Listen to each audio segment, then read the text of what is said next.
Assalamualaikum warahmatullahi wabarakatuh. Perkenalkan, nama saya Windy Rahyustianingsih, nomor induk mahasiswa C1C020118. Di sini saya akan sedikit menjelaskan materi tentang penyusunan anggaran penjualan untuk memenuhi tugas mata kuliah penganggaran dengan dosen pengampu Bapak Wirmi Eka Putra. Langsung saja. Yang pertama ada pengertian anggaran penjualan. Anggaran penjualan adalah anggaran yang sudah direncanakan secara lebih jelas terkait penjualan suatu produk perusahaan dalam kurun waktu periode yang akan datang.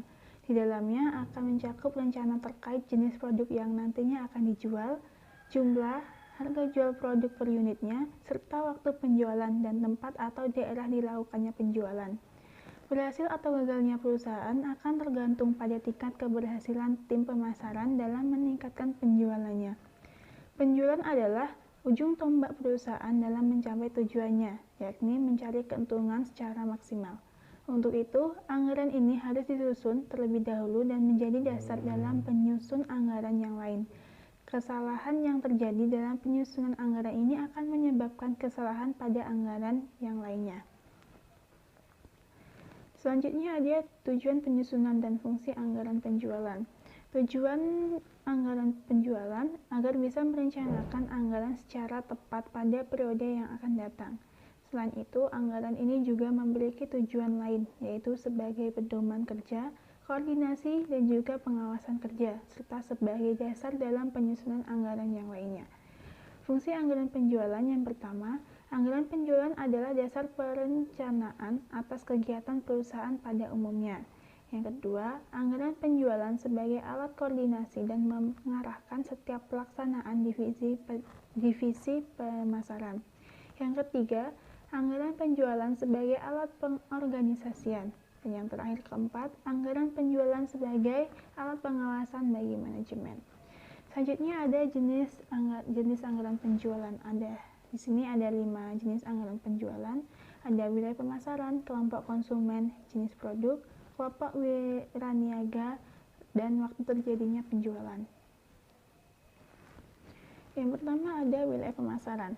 Anggaran penjualan ini dilakukan dengan membagi rencana penjualan berdasarkan letak wilayah geografis tertentu, seperti penjualan untuk Provinsi Banten, Jawa Barat, DKI Jakarta, Sumatera Selatan, Sumatera Utara, dan lain-lain. Selanjutnya ada kelompok konsumen. Rencana anggaran penjualan juga bisa dikelompokkan berdasarkan kelompok yang ingin dijadikan target penjualan perusahaan. Contohnya bisa berdasarkan kelompok umur tertentu, jenis kelamin, tingkat pendidikan, pendapatan, dan lain-lain. Selanjutnya ada jenis produk. Dalam pengelompokan ini, perusahaan bisa membagi target penjualan berdasarkan produk yang dihasilkan atau dijual oleh perusahaan tersebut. Contohnya, target perusahaan dalam industri garmen yang lalu membagi jenis produknya seperti celana pendek, celana panjang, celana santai, kemeja lengan panjang, dan lain-lain. Yang selanjutnya ada kelompok wiraniaga. Dalam pengelompokan wiraniaga, maka perusahaan harus membuat rencana penjualan berdasarkan kelompok wiraniaga yang membagi target volume penjualan yang harus dicapai oleh setiap wiraniaga atau setiap tim wiraniaga yang dimiliki oleh perusahaan itu sendiri. Terakhir ada waktu terjadinya penjualan. Rencana pembuatan anggaran penjualan juga bisa dikelompokkan dengan berdasarkan target waktu yang ingin ditempuh oleh perusahaan. Misalnya anggaran bulanan, triwulan, 6 bulan, tahunan, dan lain-lain. Pengelompokan anggaran yang dilakukan dengan berdasarkan 5 poin yang saya sebutkan tadi akan sangat mempermudah tim pemasaran dalam memahami apa yang nantinya harus mereka kerjakan terkait dengan rencana penjualan. Selanjutnya ada faktor yang mempengaruhi anggaran penjualan.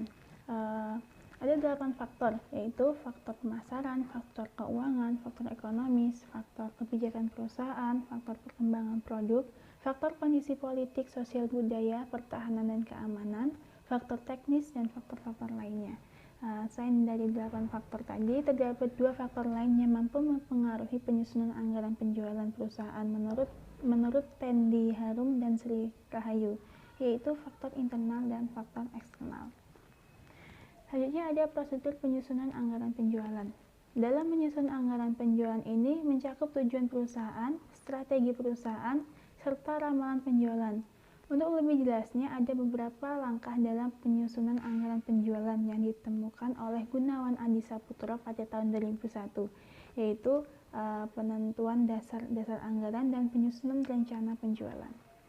Yang pertama ada penentuan dasar anggaran, mencakup penentuan relevan variabel yang mempengaruhi penjualan, penentuan tujuan umum dan khusus yang diinginkan, dan penentuan strategi pasar yang dipakai. Yang kedua ada penyusunan rencana penjualan. Yang pertama ada analisis ekonomi dengan mengadakan proyeksi terhadap aspek-aspek makro seperti moneter kependudukan, teknologi, serta menilai akibatnya terhadap permintaan industri.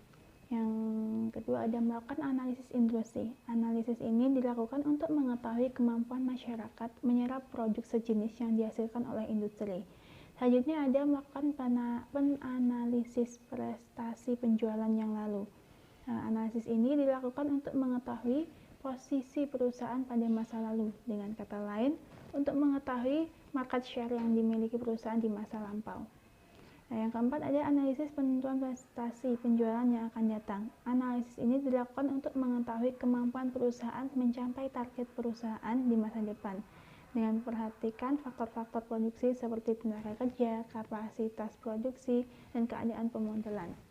Selanjutnya ada menyusun forecast penjualan, yaitu meramalkan jumlah penjualan yang diharapkan dengan anggapan segala sesuatu berjalan sesuai masa yang lalu. Selanjutnya ada menentukan jumlah penjualan yang dianggarkan atau budget sellers, ada menghitung laba rugi yang diperoleh dan mengkomunikasikan rencana penjualan yang telah disetujui pada pihak yang berkepentingan. Materi selanjutnya ada teknik-teknik dalam peramalan penjualan. Menurut sifatnya, cara atau metode untuk melakukan penaksiran atau peramalan tersebut dapat dibedakan menjadi dua. Ditemukan oleh Muhammad Munandar tahun 2001, yaitu bersifat kualitatif dan bersifat kuantitatif. Yang pertama ada bersifat kualitatif, merupakan cara penaksiran yang menitik beratkan pada pendapat seseorang. Cara penaksiran semacam ini mempunyai kelemahan yang menonjol, yaitu bahwa pendapat seseorang seringkali banyak diwarnai oleh hal-hal yang bersifat objektif. Dengan demikian, ketepatan hasil taksiran menjadi diragukan. Yang kedua ada bersifat kuantitatif. Menurut cara penaksiran yang menitik beratkan pada perhitungan-perhitungan angka yang menggunakan berbagai metode statistik, dengan menggunakan cara peramalan atau penaksiran yang kuantitatif secara ini diharapkan dapat menghilangkan unsur-unsur subjektif seseorang, sehingga hasil taksiran dapat lebih dipertanggungjawabkan. Kesimpulan dari materi saya yaitu anggaran penjualan adalah anggaran yang sudah direncanakan secara lebih jelas terkait penjualan suatu produk perusahaan dalam kurun waktu periode yang akan datang.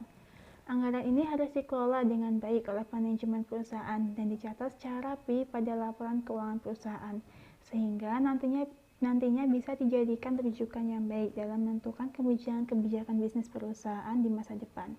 Penyusunan anggaran penjualan yang tidak baik dapat mengakibatkan anggaran industri menjadi tidak bermanfaat dan hanya merupakan pemborosan waktu serta usaha. Sekian materi yang dapat saya sampaikan. Lebih dan kurangnya saya mohon maaf. Saya akhiri. Wassalamualaikum warahmatullahi wabarakatuh. Terima kasih.